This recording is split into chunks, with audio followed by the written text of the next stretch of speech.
So Robert, we got some guests coming on here that they do a show too, right? They do a Yeah, so podcast. Chris Garlock and Harold Phillips are two podcast other Exciting. labor podcast hosts. They host their own podcast, and they also are the founders of, or yeah, I believe founders of the Labor Labor Radio Radio Network, Network, right? which is a whole conglomerate of labor podcasts. Podcasters, union radio hosts, live radio shows from Oregon, from AFLs, all over the country.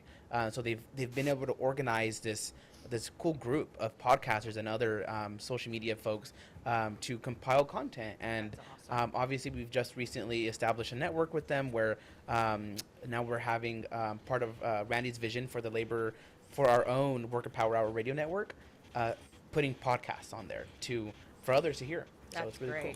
That is Yeah. so great. I was listening to him a little bit today. I was telling Robert I'm at work and my coworkers are bugging me. I'm like, hey, try to listen to this podcast while I'm working. Yeah. That's wonderful stuff. Good Well, stuff. Harold and Chris, you're on, right? I think we're on. Yep, right. I can hear you. That means- Oh, it looks welcome. like Hi, you're- guys. I mean, usually I'm off, but at the moment I'm on. I'm a little off too. Harold is so off. It's not even funny. Trust me. Yeah. So, Chris, why don't you take a minute, introduce yourself, talk about how you kind of got here. Appreciate you, first of all, coming on the Worker Power Hour here. We appreciate the partnership and the relationship, and most importantly, we appreciate the fact that the labor voice and labor news and discussions around labor, there's more and more of us out there that are trying to amplify the message and the narrative, because corporate America has got too much control over what everybody hears. Why don't we start with you? Way too much, brother. And thanks for having us on. We really appreciate it. No better place to be than the Worker Power Radio Network. So appreciate that. Quick background. I'm a trained journalist by background. I spent a bunch of time working in labor councils, winding up at the D.C. Labor Council in Washington, D.C. But I've always had kind of a thing for radio. So I've done radio in Rochester, New York, which is, I'm visiting my folks right now, and then down in DC and on the Pacifica station.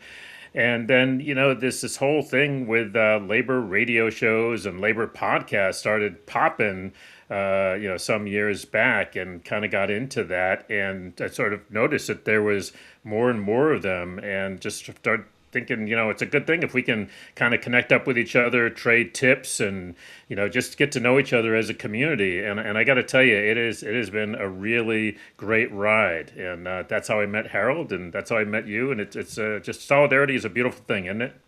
Well, hold on. Chris is kind of burying the lead here. So, way back when he was hosting this labor show in Washington D.C., and he started to find out that there were other labor shows around the country, he set up a conference call. I mean, this is Y'all know that is pre-Zoom. conference call. You remember conference calls? Yep. You had to like string the tin cans and the string across country and that kind of stuff. It's okay. So, it yeah, was it was union old school. string and union can, so it's okay. That's hilarious. That is good. So, where would you guys like to start? I think we could riff off each other for a while here. I think that, let's start here. First of all, I think that this is a great platform to utilize. It'd be great to see labor using some more of it. What are your guys' thoughts there, first and foremost, about using this platform to communicate on a larger scale? Harold, why don't you go? Well, I mean, radio is old technology, right? The first radio signal was sent in the 1920s or something like that. But it's incredibly enduring, right? Because you have this service where you can listen to something and get information while you're doing something else, while you're working in the house, while you're working on the line, driving to work. And we have these new iterations of radio. We have podcasts, we have videos that are streaming on YouTube, high YouTube audience. But essentially, it's the same idea. You can listen to this while you're doing other things. Yep. I think that labor has really started to wake up to the fact that a lot of working people still listen to radio in one form or another. And we have been seeding those airwaves to people who aren't necessarily friendly to labor, you know what I mean? So it's way past time that we started taking the field back. And that's one of the things the Labor Radio Podcast Network is all about, bringing all of these labor shows together. And it's one of the things the Worker Power Radio Network is about as well. Let's give working people something to listen to that actually talks about issues that are important to them, not just the dog whistles that the bosses want to blow, right? Yeah, and I think you make a great point that we seeded this ground. We gave it out, gave it away, a few decades ago to certain individuals that, any crackpot got on, the middle of the night and talked to people and ended up building this relationship. And, sorry for calling them crackpots, but some of them, quite frankly, are, especially the ones that, are just doing corporate America's message and bidding and convincing workers to do things that are against their own, best interests. And, we just kind of ignored it and turned our head to it. And then, that's what created the O'Reillys and the Limbaughs and these individuals that, had millions of people listening to them because they built that relationship. And it's interesting. I'm sure you guys share the same dynamic. Now that I've been doing it for a couple years now, a little more than a couple years, like I have these people that will say, man, it's like I feel like I'm talking to you all the time, even though I haven't seen you in 6 months, right? Because they're listening to the show, and you actually get to experience that, like you people feel like you're communicating. And even if they may send you a text or they send something on a show, especially with some of the live interaction that we're doing now, that's a lot of fun. And maybe they listen to a show a few days later and they make a comment about it, you comment back. You're having this conversation over a long period of time that builds a relationship that those crackpots got, that captured, and we missed. And so we've got to figure out how to reoccupy this space and rebuild that message. And one of the reasons, one of the things I explained where I feel like I'm having a good time with this is I'm hearing these cool, positive interactions in situations where, most of them funny because somebody will, bring something in about something that we said a couple days ago or we're saying right now. And you get that interaction that you then comment maybe the next week or on the next show. And that's the relationship that we missed out on, and we've got to try to do a little bit better job of agitating the space a little more. Anyway, I know I'm saying stuff that you guys are well aware of. I just, man, I can really feel this. Rick Smith was the one who really turned me on to it. A couple years ago when him and I were chatting about it, and I'm like, Rick, how come more people aren't doing this? Right. What's up, dude? Like every union should be anchoring down in this space, and we should be trying to figure out how to amplify this. Anyway, I'll shut up and let you guys kind of run with that. No, I think you're onto something, and I think I guess a couple of things. One is I think an important point about talk radio writ large is that talk radio is about appealing to the negative, right? Talk radio works because they fire people up. They appeal to the people's fear, right? That's what it's all about. They're fanning the flames of fear. And one of the things, as you know, we do the Labor Radio Podcast Weekly, which is this wonderful thing that we get to listen to all the different shows across the network and just pick out a half a dozen to bring to the audience and say, hey, check this out, check this out. And what I love about our network is that we do not do that. None of our shows do that. We are talking about the issues that people are really facing. And it's not all pie in the sky and, we'll all get pie in the sky when we die. No, it's about dealing with real issues. But it's really about people, ordinary working people who every day, and you know this, you hear this all the time on your show, people who are fighting back. People who are standing up for themselves. And that's very different than just saying, somebody out there is trying to steal your job or take your cookies or, this negative kind of thing, which, I think that it does work to a certain extent, right? But the question is then where do you go with that, which is basically where you go with that is buy whatever thing it is that they're hawking, right? What our movement is doing is that we're not selling stuff. What we're doing is talking about how do we do something with this movement. Whether it's winning a contract or getting more rights on the job overall. How do we improve things? And so I think that's a really important. I would not do this work if it was just about selling stuff. Not interesting to me. Not interested in that. Go ahead, Harold.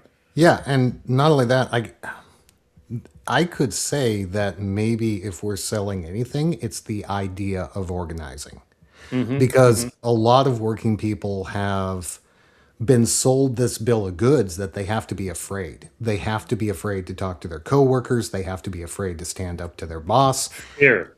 What you're hearing on the Labor Radio Podcast Network and the Worker Power Radio Network is you don't have to be afraid because you have people to back you up.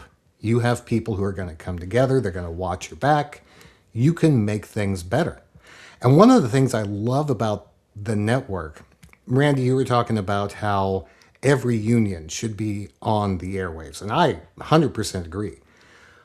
But the podcast world, the world that we live in right now, means that every working person can be on the airwaves. They can start a podcast. They can start a stream. They can do Twitch, whatever it is. There's a show that we have in the network. It's been dormant for a while, but it was actually a Teamster, an Amazon Teamster, might have been down there in San Bernardino County, who would literally record his show on his phone in the cab of his truck during his lunch hour.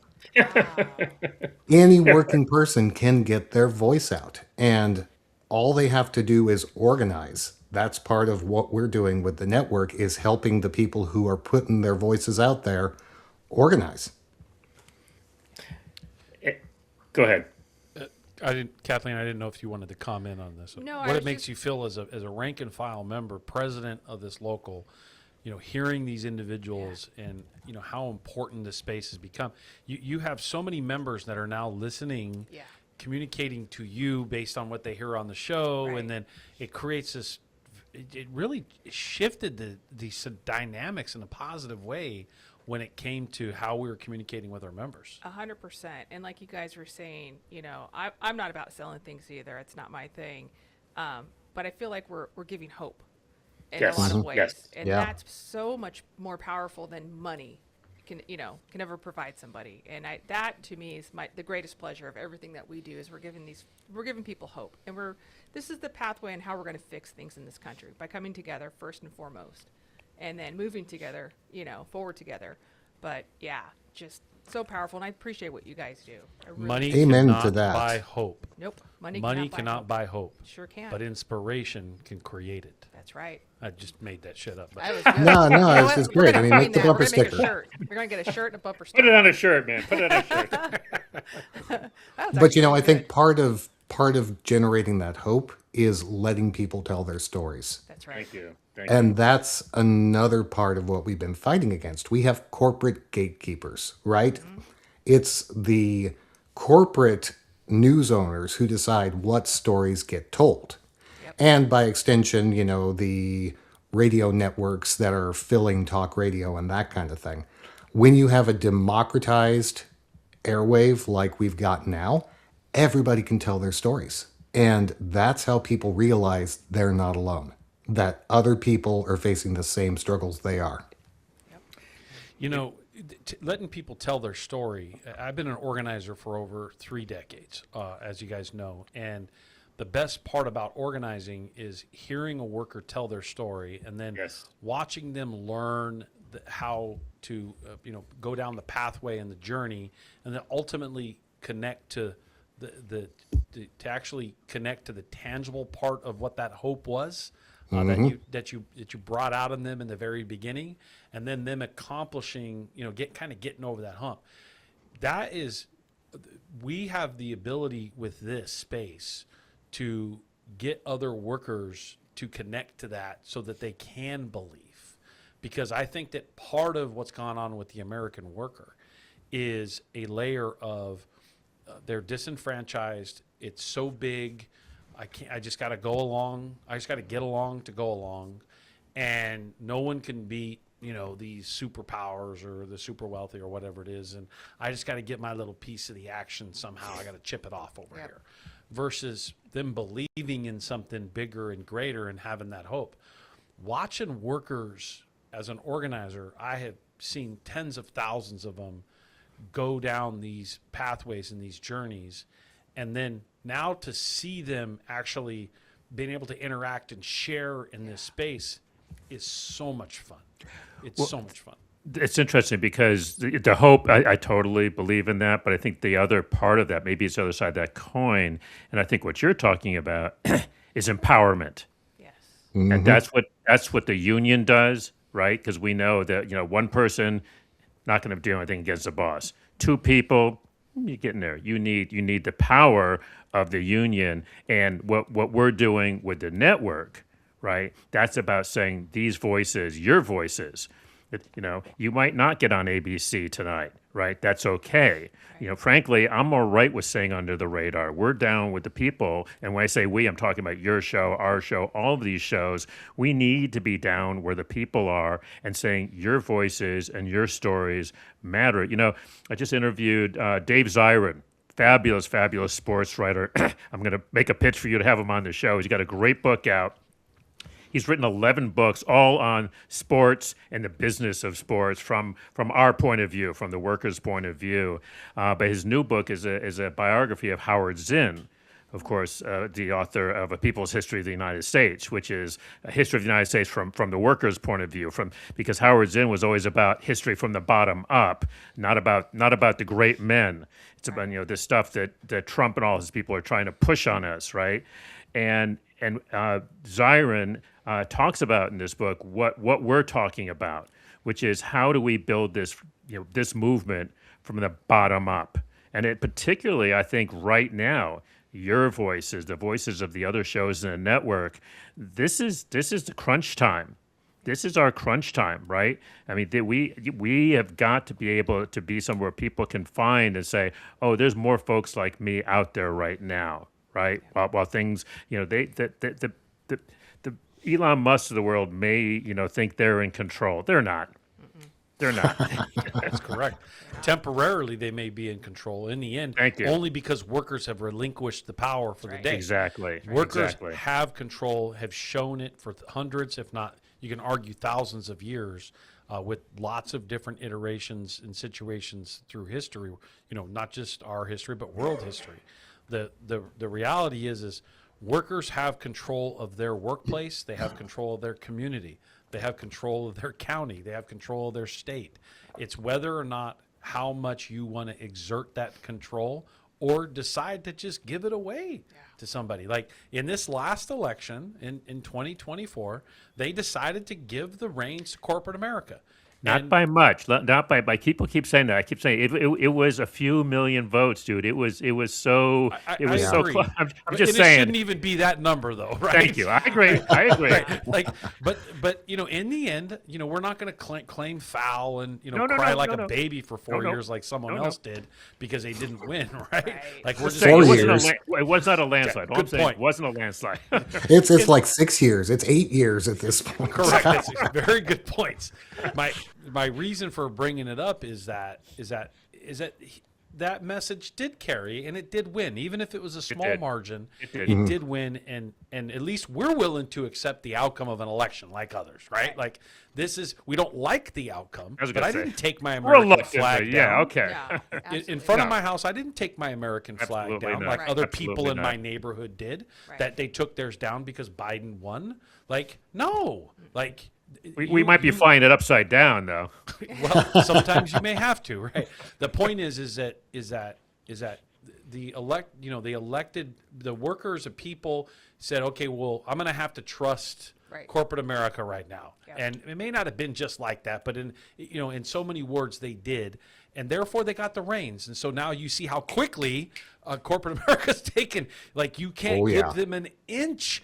They have to have guardrails. And they have to have rules, and they have shown over and over again that they will poison your water. Yep. They will exploit you. They will pay you less. They will essentially kill you, dig a hole, and push you into it, just like cows or animals, and even in a I lot think of you ways. should say what you really think. here. Don't But it's It is a true, little right? sugar coated, isn't it? If you look back at our American history and you look back at 1776 and the formation of this country, and they owned labor, and then everybody that was propped up as great people, they weren't so great. Like they did some things that they're pretty inhuman. They're not humane, and we have got to rationalize that, and we've got to recognize that, and we've got to just make a correction. In other words, we did it. You make a mistake, and guess what? We need to treat people better. We keep allowing, or like you said, these great individuals that in quotation marks. Carnegie. In quotation Yeah. marks. Yeah, a Carnegie. Like I've can't stand anything that has to do with the Carnegies because of the history, right? Like yet they got streets named after them, and people think they're great at this, that. The point is that corporate America, the industrialists, the super wealthy, however you want to call it, have exploited, have killed, and have manipulated every situation for their profit over and over again, including creating great divides, racial divides. Every racial yeah. divide in America has been for some sort of profit, right. to try to make more money on some situation to get us to fight with each other. Anyway, I'll get off my soapbox. Can I say something that I always like to talk about that I think is cool about capitalism, though? Capitalism has made doing what we're doing possible. They've built all of these tools, right? Because doing radio, used to doing something like YouTube, if you remember back in the day, we're all old enough that we remember back in the day, if you wanted to get in front of a mass audience, you had to try and get it in the 6 o'clock news, and you know how hard that was to do. And usually you got 30 seconds that said the Teamsters broke a window today, or during a picket line or something. It was not the story that we Not the wanted good to, stuff. Yeah. right? But capitalism has put the tools of communication, as Harold was saying, in some Teamster's hands in a cab on his lunch break. And so, to me, or to us in the network, what we're looking at saying is, hey, we're not quite sure if capitalism understands, if the bosses understand, what they put in our hands, but we want to make sure that we know how to use that we get it out in as many people's hands as possible, because you're just talking about history. History shows that these guys will ride high for a certain amount of time, but a fall is coming. People are people, and I never know what it's going to be. I'm like, really, $4 a gallon of gas? That hasn't sparked a revolution. I mean, I'm not too far from the Canadian border. Was a few years ago where the truckers went crazy up there in Montreal, shut Montreal down. How is it? Well, you guys are Teamsters. How is it that you guys have not sent a whole bunch of trucks to Washington D.C. with this gas? I'm not saying you got personally should, but I'm serious. I mean, that's expensive. I saw the price of diesel the other day. It's like $5-6 a gallon or something. It's crazy. Well, the way we see it is we make the employer pay for it. Just kidding. Yeah, man. That's right. Okay. Yeah, All right. that's right. Okay. But I like your point, because I want to raise the issue. I'm not anti-capitalism. I believe in responsible capitalism. Right. Thank you. Testified. Yes. Testified. Responsibility to that power, right? Like you said, because there are aspects of it that can be utilized very powerfully, no different than the workers in a capitalist society and our republic have the ability to take control and capitalize on their workplace power. Yeah, we do. Yeah, we do. And I don't forget that in the sense of understanding how the system works. So I don't want to, again, I'm not being defensive. I'm just pointing out, I agree with you 100% that there are these opportunities inside capitalism that we have got to capture while others are exploiting it. Well, you used the right word a little while ago. Guardrails. Capitalism, left to its own devices, will eventually eat everything, and then itself. It has to have guardrails. And I'm really, really happy that we've been talking about history, because there are so many people who are fired up about the labor movement right now. I mean, we are so inspired by the Starbucks workers and the REI workers and all of these young folks who are ready to go. But then once they've actually started their unions, they realize this has happened before. I mean, somebody told somebody about this person named Mother Jones. or Samuel Gompers or whatever. And there's not a lot of historical context. As everybody knows, you learn from history so you don't repeat it, right? So that's another thing that I really love about the Labor Radio Podcast Network is we have so many labor history shows. So these younger folks who are getting into the movement and are ready to roll, there's a lot of ways that they can find out about the Carnegies and about the people who stood up to them. Chris has a labor history show. We probably have, I don't know, 20, 30 labor history shows in the network. And it's important. I remember when I was younger, I'd be like, stop telling me that the unions founded the weekend. I don't care about what happened in 1920. The reality is, you need to know what happened in 1920 because we're kind of going through that again. And it was organized labor that made a difference. So, this is how we harness our power. I want to point something out on this. Like, I love history. Like, I love world history, American history, labor history. And I love all the kind of nuances and pieces and like you said, the unknown facts that have driven so much over, hundreds or thousands of years. When it comes to that point, I get here at Teamsters Local 1932, and a lot of the things that we do as an organization, we get a ton of, traction or credibility, recognition for all of these things. And I keep telling everybody, these aren't new ideas, man. Like, this is the stuff everybody did back in the day that worked. Like it literally is it's a playbook that you can go back, and you obviously got to have a modern twist to it, right? Because there's different technologies. But the reality of having a training center, of having the Teamster Advantage program with the Small Business Network, of having a clinic, of having a radio show or live radio show, and having 3 radio stations inside of the building here. Like this is not new in a sense. It may be new to us in this generation, right. But the way we built out our organizing models, the way we built out our relationships in the community, being at all of the chambers of commerce and participating in them and knocking on small businesses' doors and knocking on doors in neighborhoods and canvassing and building these relationships in coalitions inside the community. It sounds like a whole lot to do, but you know what? They did it back in the day. That's what built the American labor movement.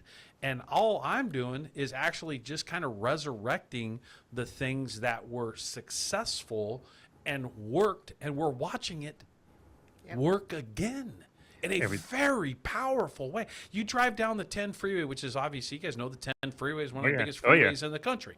Like, we have multiple billboards on the 10 freeway. The 210, we have billboards. We have 8 buses running around with our brand on it. We've got the radio show. We've got all this stuff where, we're in 20 school districts with more than 40 high schools, and all these relationships that we've built out, again, is taking from somebody else's. It's a historical playbook. Right? Mm-hmm. Like you said, history will show us what worked and what didn't work. I have a historical connection for you, but then I want to turn the tables on you and ask you a question. But back when radio first started, the labor movement was actually all over that. In fact, when radio started, and Harold knows this, the AFL wasn't the FLCIO, it was the AFL at that time. Actually, was in on the ground floor. Could have owned a chain of theaters, and in their wisdom, we're like, nah, we're good. We're going to pass on that. So anyway, just a little piece of history for you there. But let me just sort of turn the tables on you. But I mean, here you are. I know you're a local. It's probably bigger than some internationals. But why is it, or how is it that a local like yours decided to put resources specifically into radio? Because I will tell you, there are a number of international unions that have not done that.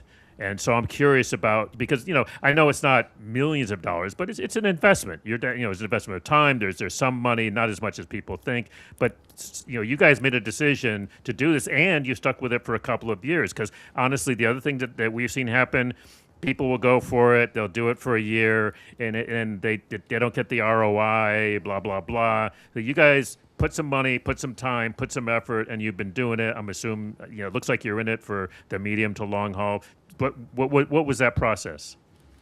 Well, I think it's a great question. The first thing that happened was we weren't afraid to use the radio or digital space to like advertise and get narrative and message out.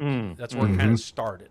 And as we were utilizing that space and got invited into that space, then I started to get invited on a bunch of different shows. And and I'm starting to spit up my rap and talk about the things we're doing, and people are starting to say, "Yeah, you guys should probably kind of like do this regularly because you seem to have a lot of content." And I'm like, yeah, I know. I've been an organizer for a long time, so I got a lot of stories to tell, right? Like, I got stories. How much time you got? Right. That's right. Exactly. That's what happens.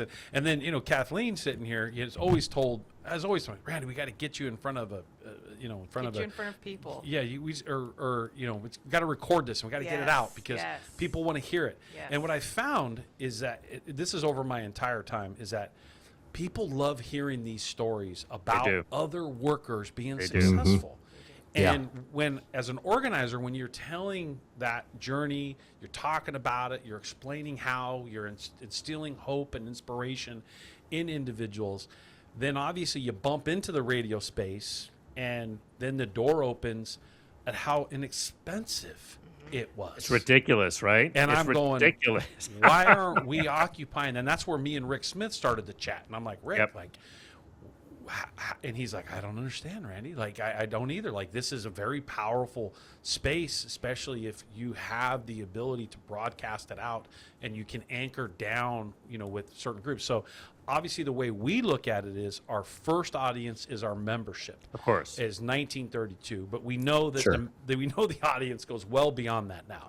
Yeah. And that our first message is to try to make sure we're communicating in that space, and it's not only self-serving or self-absorbed. It's like, let's talk about what's going on a broader scale, and also not always be about some crisis, because that's one of the toughest things about going to union meetings is that typically you're talking about the crisis of the moment, and it's fight.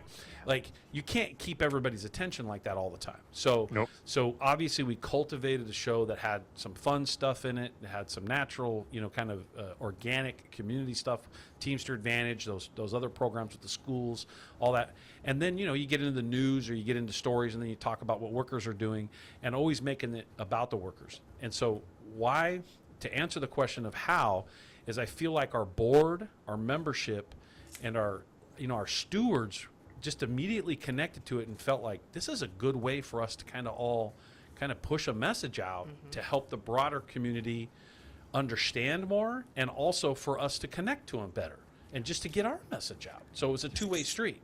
So how, and then just slowly educating the leadership of the local at the executive board level, and they're all in. Like, they love this.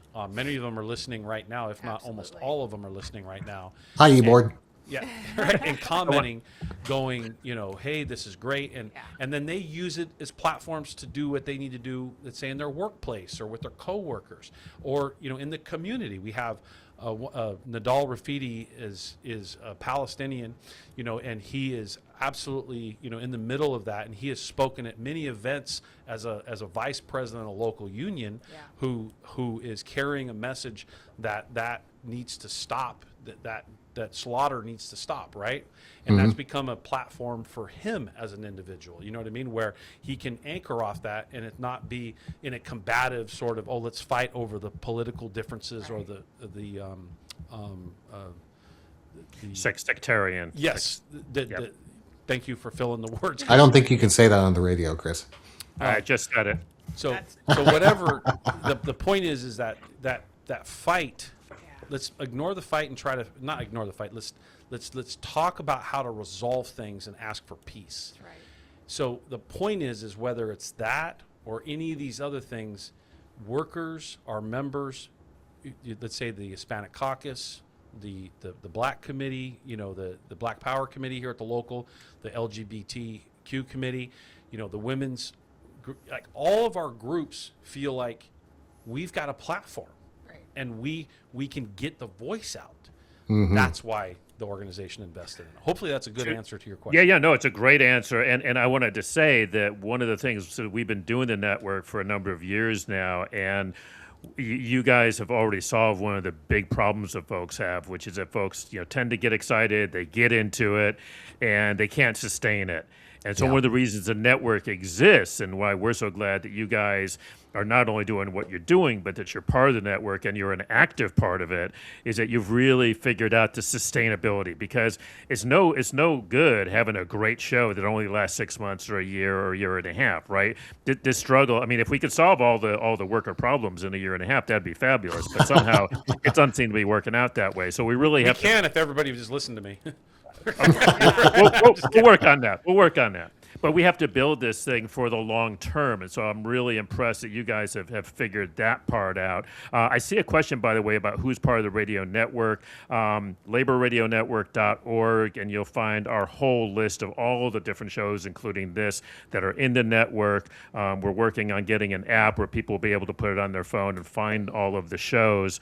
But the other thing is that using more experienced shows like yourselves to kind of mentor other folks that are just coming along. And that's where you guys have really stepped up and are really kind of the poster child, because again, it's not just enough to have a show and to sustain a show, but if you're the only show out there, again, it's not going to work for the long term. So being able to mentor and be, you're attending the weekly meetings, and bringing, the experiences that you're having, or helping other folks. And it, it's just like a union, right? It's just like a union. You got folks that are real active in the union. You got a lot of folks that are not active, but they're participating. They want to be a part of it. And this is kind of, I think, a union of the shows is a good way to put it. And what you just said is exactly why I love what we're doing, because our members do want to be a part of this. They do. And it's hard. Everyone's got stuff going on. They've got kids. They've got to run home after work, make dinner, do laundry, whatever, right? Everyone's got stuff going on. Life is crazy. And this is a way that they can actually truly be a part of their union and be plugged in, know what we're doing, what's affecting them. Why do they need to care? But yeah, like what you just said, I mean, it's just the best way to communicate all of those things to everybody and wake them up from their slumber, because let's be real, apathy is real, runs deep, right? But we've got to wake people up, and this is the best way to do that. And it's on their terms, in the privacy of their home, But and meet them where they are. There's an meet 'em old where they are. organizing trick, is that you got to meet people where they are, but you Yep. also got to challenge them to move too. right. You can't Push. just Push. Yeah, that's right. Yeah. If you That's right. don't push people or move them, and you only meet them where they are, then the service model of the Yes. situation overtakes, and you can't ultimately get point. things done. It Nope. dies out. That's where the Bingo. fizzle happens. That's a good point. And so what we have done is, we put together a long-term plan. A matter of fact, in my office, if you're ever here, you will see I've got up on a board everything that ultimately we'd like to get out somehow. Like It's his this- vision board. He's got a vision board. Right. Yeah. These things, we want all these messages ultimately to be somewhere in a library or somewhere that somebody can get to, that we could just share it. In other words, someone's talking about, oh yeah, there was a show. It was show, 12 or 75 or 150 or whatever. Yeah, there was a show that we talked about that, and you just send it to the person, and they become more engaged as a result of it. So I've only got a couple minutes left. This is blown by, obviously, Real because remember, we fast. are live, and we have to actually close out, turn the radio station back over to the station on the other side of the building. Oh, come on. They don't have anything else going on. They'd like to keep you on for another hour. And I'm they sure. do, actually. They really love our show, too. Yeah. So, but I really appreciate the two of you coming on. We need to get you back on again. Absolutely. Where Anytime, we can brother. continue more of this conversation. Obviously, we stuck in this conversation longer than I thought, but I felt it was good. Yes. Because this is good content. Like, these are things we need to talk about. And we're building worker power in the Inland Empire. And the way we're building worker power in the Inland Empire is we got our billboards and our buses and our Think a Teamster program. Our Think a Teamster program is about making sure this community understands why workers are needed and how a community prospers as a result of unionization. These workers in this community need to organize. Workers in our community, if they get under a union contract, a collective bargaining agreement, they are going to be in a better place. And how do we build worker power? We talk to our neighbor. We talk to our friends. We talk to our families, and we encourage them to organize, and we encourage them to get a union contract, and we encourage them to help their community. Unions are helping this community every single day. They're helping every community across America. Unions in this country make it run. This is the Worker Power Hour with Randy Corgan on the Teamsters 1932 Broadcast Network. Longtime organizer, first-time radio host. Signing off. Take it away, Mark. Can you really call yourself a first-time radio host at this point? You've been doing it a couple years.